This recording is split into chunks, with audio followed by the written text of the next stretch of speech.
الحمدللہ رب العالمین والصلاة والسلام علی اشرف الانبیاء والمرسلین وعلی آلہ واصحابہ ومن سنتہ الی یوم الدین اللہم اجعلنا منہم ومن الذین آمنوا وعملوا الصالحات وتواصوا بالحق وتواصوا بالصبر آمین یا رب العالمین ثم اما بعد فاعوذ باللہ من الشیطان الرجیم بسم اللہ الرحمن الرحیم رب اشرح لی صدری ويسر لي أمري واحلل عقدة من لساني يفقهوا قولي اللهم ثبتنا عند الموت بلا إله إلا الله اے ہمارے اللہ ہمیں ہماری موت پر کلمہ لا الہ الا اللہ پر ثابت قدم رکھے آمین یا رب العالمین۔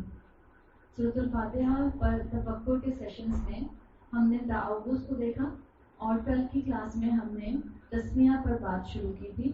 ہم بسم اللہ الرحمن الرحیم کو سمجھ رہے تھے اور ہم نے بسم اللہ الرحمن الرحیم میں دیکھا کہ اگر آپ اس کا لٹرل ٹرانسلیشن کریں تو یہ انکمپلیٹ ترجمہ اس کا ہوتا ہے، انکمپلیٹ سینٹینس بنتا ہے۔ اسی لیے اسکالرز کہتے ہیں کہ یہاں پر ایک لفظ چھپا ہوا ہے، اور جو لفظ چھپا ہوا ہے وہ اسم نہیں ہے، وہ کیا ہے؟ فعل ہے، ورب ہے، اور اس کی پوزیشن بسم اللہ سے پہلے ہے یا بسم اللہ کے بعد ہے؟ اس کی پوزیشن بسم اللہ کے بعد ہے، جس کی حکمت اسکالرز یہ بتاتے ہیں کہ کیونکہ قرآن کا یا قرآن کی سمجھ لیجئے پہلی سورت کا آغاز ہو رہا ہے جس میں سورت تسمیہ کو سورہ فاتحہ کا حصہ بنایا گیا ہے، تو اللہ کے نام کے ساتھ بات کو شروع کرنا تھا۔ اگر میں اپنے کام کا پہلے ذکر کر دیتی تو میں پہلی پوزیشن پر آ جاتی اور اللہ سیکنڈ پوزیشن پر آ جاتا۔ تو یہ دو تین چیزیں تھیں جس کے اوپر ہم نے بات کی تھی۔ پھر ہم اب یہ دیکھنا چاہ رہے تھے کہ بسم اللہ کے اندر جو با لگی ہوئی ہے، با زیر کے ساتھ، اس کے کیا معنی ہیں۔ آپ کو کل بتایا تھا اٹھتے اٹھتے کہ عربی زبان میں جو حروف تہجی ہے، جو لیٹرز ہیں، ان کے ہر ایک کے اپنے اپنے میننگز ہوتے ہیں۔ تو با کے بھی تین میننگز جو ہیں وہ اس فریز کے اندر، بسم اللہ کے فریز کے اندر مفسرین کرتے ہیں، اور وہ تین میننگز کیا ہیں؟ وہ کہتے ہیں کہ اس با زیر بی کے اندر نمبر 1 مفہوم آتا ہے اخلاص کا، سنسیئرٹی کا، خلوص کا۔ اسی لیے اس با کو جو آپ میں سے لکھ رہے ہیں اور جو عربی لکھنا چاہیں، اس با کو کہتے ہیں الباء للاخلاص، یعنی یہ کون سی با ہے؟ اخلاص والی با ہے، جس میں سنسیئرٹی ہے۔ کیا مطلب ہے اس بات کا؟ جب ہم بسم اللہ میں با کے ایک معنی کو دیکھ رہے ہیں کہ اس کا مطلب ہے سنسیئرٹی، اخلاص، مطلب یہ ہے کہ اللہ میں جس کام سے پہلے بسم اللہ پڑھ رہی ہوں، میرے اس کام کو صرف اپنے لیے خالص کرنا ہے۔ میں جو کام کرنے سے پہلے بسم اللہ پڑھ رہی ہوں، اللہ یہ کام صرف اور صرف آپ کی رضا کے لیے ہے۔ آخرت میں آپ کو اور مجھے وہی کام فائدہ دیں گے، وہی کام نامہ اعمال میں سے نکلتے ہوئے نظر آئیں گے جو ہم نے سنسیئرٹی کے ساتھ، خلوص کے ساتھ صرف اللہ کی خاطر کیے ہوں گے۔ تو جیسے ہم یہاں پر الحمدللہ ایک کمٹمنٹ کر کے یہاں روز آ رہے ہیں، کوشش کر کے روز اپنی نیت کو درست کیا کریں۔ ایک دفعہ سوچ لیا کریں کہ میں کیوں جا رہی ہوں۔ میں صرف اس لیے نہیں جا رہی کہ مجھے بہت سارا علم مل جائے، میں اس لیے نہیں جا رہی کہ مجھے کوئی سرٹیفکیٹ مل جائے۔ ہم آپ کو ان کلاسز کے سیشن کے اینڈ پر کوئی سرٹیفکیٹ نہیں دیں گے، نہ کوئی سرٹیفکیٹ آف اپریسیشن ہوگا، نہ کوئی آپ کو ایکنالجمنٹ کا سرٹیفکیٹ ہم دیں گے۔ آپ صرف اور صرف آ رہی ہیں اللہ کی رضا کے لیے۔ تو اپنی نیت کو خالص کرتے ہوئے جب آپ بسم اللہ پڑھتے ہیں تو اس میں آٹومیٹیکلی یہ والا اینگل آ جاتا ہے کہ اللہ میں جس کام سے پہلے بسم اللہ پڑھ رہی ہوں، یہ میں صرف اور صرف آپ کی خوشی کے لیے کر رہی ہوں۔ اب مثال کے طور پہ ایک بچہ ایگزام دیتا ہے اور ایگزام سے پہلے بسم اللہ پڑھتا ہے۔ بعض دفعہ بچوں کو خیال یہ آ رہا ہوتا ہے، جب اللہ تعالیٰ دل میں بچوں کے الحمدللہ تھوڑا سا حق کی پہچان ڈال دیتے ہیں، تو آپ کی ہو سکتا ہے اولاد کہتی ہو کہ مجھے تو کوئی نیکی کرنے کا موقع ہی نہیں ملتا، میری اسٹڈیز اتنی زیادہ ہیں، میں ہر وقت پڑھائی میں انوالو رہتی ہوں یا انوالو رہتا ہوں، اور ایک کے بعد ایک ٹیوشنز ہوتی ہیں اور ایک کے بعد ایک ایگزامز ہوتے ہیں۔ تو آپ اپنے بچوں کو یہ چیز سمجھا سکتے ہیں کہ جب تم نے اپنی اسٹڈیز شروع کی، پڑھنا شروع کیا ڈیلی بیسس پہ اور بسم اللہ سے شروع کیا، تو تمہاری پڑھائی بھی اخلاص کے ساتھ اللہ کی خاطر ہو سکتی ہے۔ وہ پڑھائی بھی تمہیں اللہ کی رضا دے سکتی ہے اگر تم اس پڑھائی کو پازیٹیولی اور کنسٹرکٹیولی اپنی زندگی میں استعمال کرو۔ اور یہ جو اخلاص کا پہلو ہے، یہ انسان کے مقصد کو اس کے سامنے ریوائو کر دیتا ہے۔ جب میں کوئی بھی کام اللہ کی رضا کے لیے کروں گی تو انشاءاللہ مجھے وہ کام کرتے ہوئے غصہ نہیں آئے گا۔ مثال کے طور پہ ہو سکتا ہے آپ میں سے کسی کو افطاری بنانے کا بالکل دل نہ کر رہا ہو، اور اس دن آپ کی میڈ بھی جو ہے وہ نہ آئی ہو. اتوار کو اکثر و بیشتر جو پارٹ ٹائم میڈز ہوتی ہیں وہ نہیں آتی نا. ہو سکتا ہے کبھی آپ کا دل نہ کر رہا ہو افطاری بنانے کو اور آپ کے شوہر آپ سے کوئی ریکویسٹ کرتے ہیں کہ آج یہ بنا لو. تو اب دو ایٹیٹیوڈ ہو سکتے ہیں. ایک یہ کہ آپ پاؤں پٹکتے ہوئے اور غصے میں بنائیں, اور دوسرا کیا ہے بسم اللہ پڑھ کے کچن میں جائیے اور شروع کر دیں. اور جب آپ نے بسم اللہ پڑھی تو آپ بظاہر تو شوہر کے لیے بنا رہی ہیں, بظاہر آپ شوہر کی خواہش پوری کر رہی ہیں, لیکن الٹیمیٹلی آپ چاہتی کیا ہیں؟ یہ افطاری بنانا آپ کو الٹیمیٹلی کیا دے دے؟ اللہ کی رضا دے دے. اور جب آپ اللہ کے اوپر فوکس کریں گی تو انشاءاللہ پھر آپ کے اندر جو ہے وہ غصہ اور فرسٹریشن نہیں آئے گا. پھر آپ برتن زور زور سے نہیں پٹکیں گی, آپ کیبنٹ زور زور سے بند نہیں کریں گی, اور آپ کو انشاءاللہ اپنے مقصد کو یاد کرنے میں آسانی ہوگی کہ میں یہ کام اللہ کی خاطر کر رہی ہوں. اسی طرح سے اپنی اولادوں کو بھی یہ بات سکھائیں. کبھی کبھی ماں باپ بچوں کو کوئی کام کرنے کو کہتے ہیں, بچوں کا دل نہیں کر رہا ہوتا. اپنے بچوں کو بھی اپنا فرما بردار بنانے سے زیادہ اللہ کا فرما بردار بنانے کی کوشش کریں. جتنا میرا بچہ اللہ کا فرما بردار بنتا چلا جائے گا آٹومیٹیکلی وہ میری فرما برداری کرے گا, بجائے اس کے کہ میں صرف اس بات کی فکر کروں کہ میرے بچے میرے سامنے مسلمان ہونا پریٹینڈ کریں. میں اپنے بچوں کی اس طرح تربیت کروں کہ میرے مرنے کے بعد بھی یا میرے سامنے نہ ہوتے ہوئے بھی میرا بچہ مسلمان رہے اور پراؤڈ مسلمان رہے, دین پر چلنا اس کے لیے آسان ہو جائے. تو جب انسان اخلاص کسی چیز میں لے آتا ہے تو اس کی پرائرٹی خود بخود سیٹ ہو جاتی ہیں. تو ایک میننگ ہے اس باز بی کے اندر اخلاص کا, سنسیئرٹی کا. دوسرا میننگ اسکالرس کہتے ہیں اس کے اندر آتا ہے برکت کا. اس باز بی کے اندر برکت کا مفہوم بھی آتا ہے, یعنی برکت بھی آپ کہہ سکتے ہیں, اور یہ بھی کہہ سکتے ہیں کہ یہ جو کام میں نے بسم اللہ کر کے شروع کیا ہے اللہ اس کو کمپلیٹ کرا دے. برکت and completion goes side by side. برکت کا اینگل بھی ہے اس بات کے اندر اور کمپلیشن کا اینگل بھی ہے. آپ نے جس کام کو بسم اللہ پڑھ کے شروع کیا ہے آپ چاہ رہی ہیں اللہ اس کو مکمل کر دے, یہ ادھورا نہ رہ جائے, میں اس کو مکمل اپنی زندگی میں کر لوں. اور یہ آپ اور میں جانتے ہیں کہ ہم اللہ کی مدد کے بغیر اپنی زندگی میں کوئی کام مکمل نہیں کر سکتے. ہم اپنا آج کا روزہ بھی اللہ کی مدد کے بغیر مکمل نہیں کر سکتے, بالکل جیسے ہم اللہ کی مدد کے بغیر یہاں تک پہنچ نہیں سکتے. تو یہ جب اس اینگل سے آپ اس فریم آف مائنڈ سے بسم اللہ پڑھتے ہیں, با کے برکت اور کمپلیشن کے اینگل کو سامنے رکھتی ہیں, تو یہ آٹومیٹیکلی بسم اللہ آپ کے اپنے حق میں ایک دعا بن جاتی ہے کہ آپ اللہ سے دعا کر رہے ہیں کہ اللہ مجھے اس کام کو مکمل کرنے کی توفیق دے. مثال کے طور پہ آپ دعا کر رہے ہیں اللہ بسم اللہ کر کے کہ اللہ مجھے اپنے بچوں کی بہترین تربیت کی توفیق دے. اب آٹومیٹیکلی جب آپ نے کانشیسلی بسم اللہ پڑھی ہوگی تو آپ کو پتا ہوگا کہ آپ چاہ رہے ہیں کہ اللہ مجھے ایک کسی انجام تک اس کو پہنچانے والا بنا, کسی حد تک میں اس کو مکمل کر سکوں اپنی اس ذمہ داری کو, تاکہ یہ میرے حق میں کل کو فائدہ مند بن جائے. تو برکت کا اور کمپلیشن کا مفہوم اس کے اندر آتا ہے. دو ہو گئے.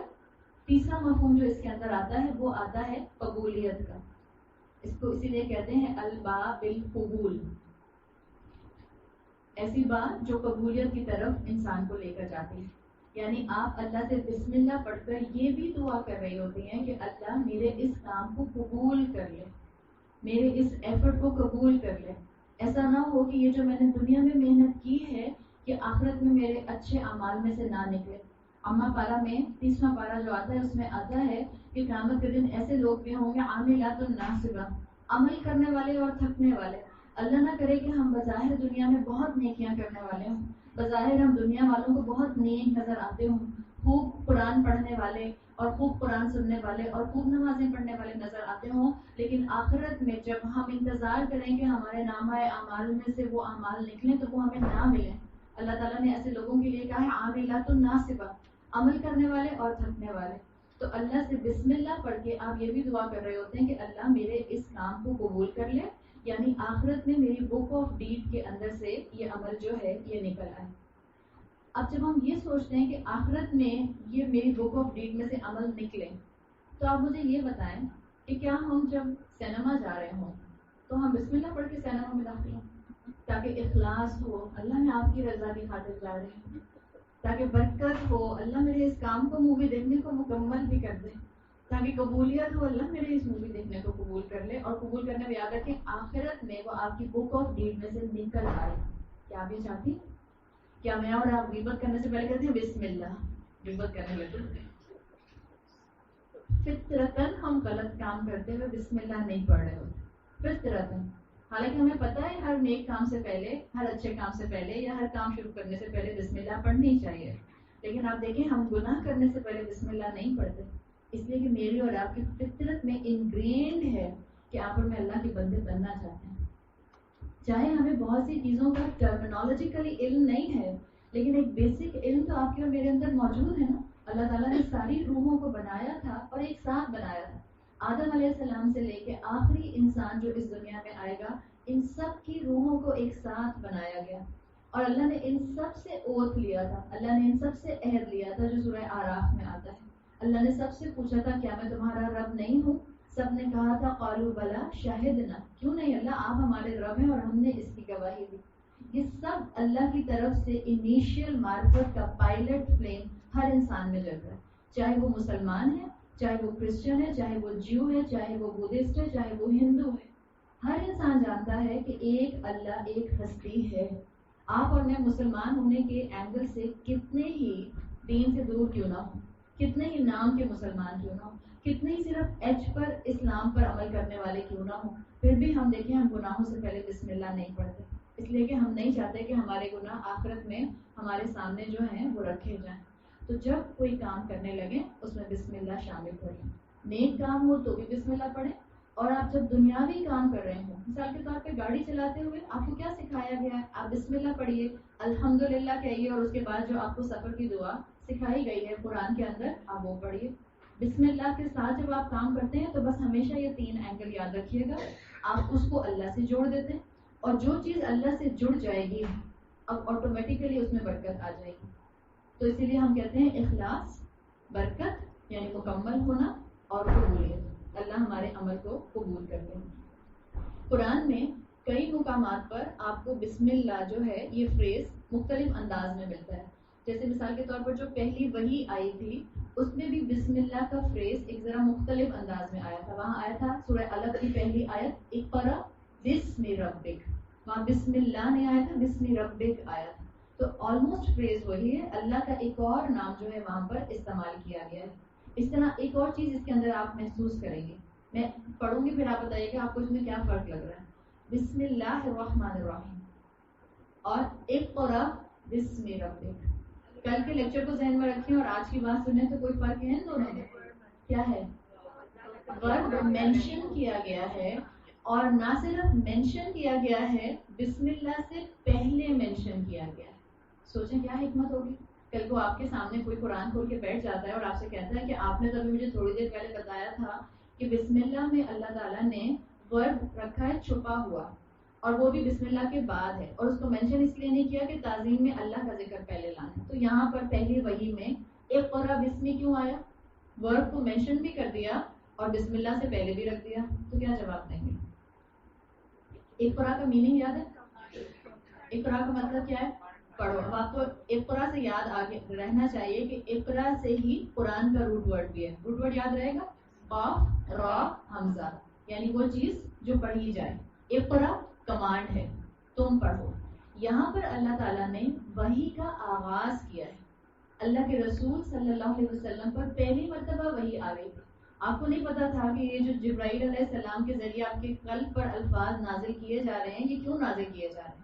تو اللہ کی حکمت دیکھیں کہ اللہ تعالیٰ نے یہاں پہلے کمانڈ دی کہ پڑھو، تم پڑھو. ورنہ اگر اللہ یہ نہ بتاتا، صرف یہ بات آتی بسم ربک، رب کے نام کے ساتھ، تو اللہ کے رسول کو تو پتہ نہیں چلتا کہ اس رب کے نام کے ساتھ کیا کرنا ہے. کیا سنتے رہنا ہے؟ کیا اس کو کہیں لکھنا ہے؟ لکھ تو اللہ کے رسول نہیں سکتے تھے. کیا اس کو پڑھنا ہے؟ اس کو پڑھنا تھا تو کلیئر کٹ اللہ تعالیٰ کی طرف سے احکامات دیے گئے کہ اس کو پڑھو، اقرا بسم ربک. اسی لیے اسکالرز کہتے ہیں کہ اس جگہ پر پراپر انسٹرکشنز آئی ہیں اور سینس بنتی ہے کہ یہاں پر اقرا کے فعل کو پہلے لایا جائے. سمجھ آ گئی؟ اللہ کی ورڈنگ ہے اور جو بسم اللہ ہے وہ دوسرے کی ورڈنگ ہے نا، دیٹس وائی بسم اللہ بندے کی ورڈنگ ہے. نہیں آپ میری بات آپ اس طرح سمجھیے جیسے اقرا بسم اللہ تعالیٰ بول رہے ہیں. اچھا آپ یہ کہنا چاہ رہی ہیں. ہاں فوزیہ کا اینگل ایک اور ہے، اچھا اینگل ہے. فوزیہ یہ کہنا چاہ رہی ہیں کہ جب آپ کہتی ہیں اقرأ بسم اللہ، یا آپ کہتی ہیں میں تلاوت شروع کرتی ہوں اللہ کے نام کے ساتھ، اقرأ بسم اللہ، تو آپ اپنے آپ کو ڈوور آپ ہیں نا. اور جب فوزیہ یہ کہہ رہی ہیں کہ اگر آپ کہتی ہیں اقرأ بسم ربک، تو یہ کمانڈ اللہ کی طرف سے آ رہی ہے، اقرأ تم پڑھو. بسم ربک، اپنے رب کے نام کے ساتھ. اس کو اس طرح کہا جا سکتا ہے، سمجھا جا سکتا ہے. بالکل سمجھنے کی بات یہ ہے کہ یہاں اللہ نے اقرا کو مینشن کیا ہے اور بسم ربک کے پہلے مینشن کیا ہے، اس لیے کہ اللہ تعالیٰ اسکالرس کہتے ہیں کہ پراپر انسٹرکشنز جو ہیں وہ دینا چاہ رہے تھے. اگین واضح ہم زیادہ تر اس لیے صرف اسی چیز کو آگے بتا رہے ہوتے ہیں جو اسکالرس کا کام ہوتا ہے، تاکہ ہم ٹریک اپنا جو ہے وہ کسی طرح سے لوز نہ کریں. بہرحال ایک سوچنے کا عام کام ہے، اللہ تعالیٰ توفیق دے جو اس پر کام کرنے والے ہیں وہ اس کو سمجھیں اور اس کو آگے اور ایکسپلور کریں. اسی طرح سے بسم اللہ کا کلمہ آپ کو نوح علیہ السلام کی کہانی اور نوح علیہ السلام کے قصے میں بھی ملتا ہے.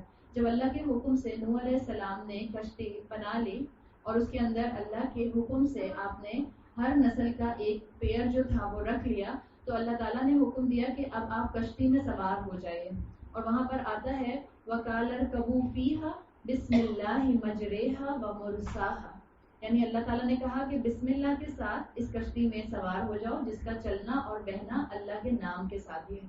یہ وہ واحد مقام ہے قرآن کا، آپ میں سے جو لوگ تجوید جانتے ہیں کہ یہاں پر مجریہا میں را کے نیچے کھڑی زیر ہے، اس کو مجہول پڑھا جاتا ہے، اس کو مجریہا نہیں پڑھا جاتا. بسم اللہ مجریہا و مرساہا. اور آج بھی اگر آپ کروز پر یا شپ پر بیٹھتے ہیں تو یہی دعا پڑھی جاتی ہے، بسم اللہ مجریہا و مرساہا، کہ اللہ کے حکم سے ہی اس کا چلنا ہے اور اللہ کے حکم سے ہی اس کا فلو کرنا ہے. اسی طرح بسم اللہ کا کلمہ آپ کو سلیمان علیہ السلام کے قصے میں بھی ملتا ہے. جب سلیمان علیہ السلام نے ملک سبا کی جو ملکہ تھیں ان کو خط لکھا تھا، اس کے اوپر سلیمان علیہ السلام نے لکھوایا تھا انہ من سلیمان و انہ بسم اللہ الرحمن الرحیم، یعنی خط سلیمان کی طرف سے ہے، انہ من سلیمان، اور یہ شروع کس کے نام سے ہو رہا ہے؟ اللہ کے نام سے شروع ہو رہا ہے. اسی طرح رسول اللہ صلی اللہ علیہ وسلم سے یہ بات ثابت ہے کہ آپ ہر کام کا آغاز بسم اللہ سے پہلے کیا کرتے تھے. ایون آپ نے جو نان مسلمس کو بھی خط لکھے، جو آپ نے نان مسلمس کو بھی خط لکھوا کر بھجوائے، اللہ کے رسول صلی اللہ علیہ وسلم خود تو نہیں لکھتے تھے، آپ کے لیے آتا ہے وَمَا تَخُطُّهُ بِيَمِينِكَ، آپ اپنے ہاتھ سے نہیں لکھ سکتے تھے. قرآن میں آتا ہے آپ خط لکھوایا کرتے تھے. اور آپ کو معلوم ہے کہ جب اس طرح سے ڈیلیگیشنز لے کر خط لے کر جاتے تھے، اس خط پر رسول اللہ صلی اللہ علیہ وسلم کی سیل یا اسٹیمپ جو تھی وہ لگا کرتی تھی. تو اللہ کے رسول نے ہیراکلس کو بھی جب خط لکھا تھا تو اس کے اوپر بھی نان مسلم تھا، اللہ کے رسول نے اس کے اوپر بھی بسم اللہ جو تھی یہ لکھوائی تھی. تو شریعت ہمیں ہر کام بسم اللہ سے پہلے بسم اللہ پڑھ کر کرنے کا حکم دیتی ہے. اسکالرز نے بعض جگہ پر بسم اللہ پڑھنے کو واجب کہا ہے، بعض جگہ پر اس کو سنت کا درجہ دیا ہے، اور بعض جگہ پر اس کو مستحب قرار دیا ہے. واجب یعنی جس کام کو آپ کو کرنا ہی کرنا ہے. یاد رکھیں واجب اور فرض میں بس ہیئر لائن ڈفرینس ہے. میں ان 15-20 کلاسز میں آپ کو سب کچھ تو ظاہری باتیں نہیں بتا سکتی، اور ہم واجب اور سنت اور مکروہ اور مستحب پر تفصیل سے بات نہیں کر سکتے، لیکن صرف سمجھ جائیں. واجب سمجھ لیں جو کام آپ کو کرنا ہی کرنا ہے، آپشنل نہیں ہے. سنت اس کا مطلب ہے کہ اللہ کے رسول نے اس کو کیا ہے تو آپ کریں گے تو آپ کو بہت ثواب ملے گا. مستحب مطلب پسندیدہ ہے، کر لیں گی تو اجر ہے، نہیں کریں گی تو آپ کے لیے گناہ نہیں ہوگا. تو اسکالرس کے مطابق بسم اللہ بھی مختلف مواقع پر کہیں واجب کی کیٹیگری میں آتی ہے، کہیں سنت ہے اور کہیں یہ مستحب ہے.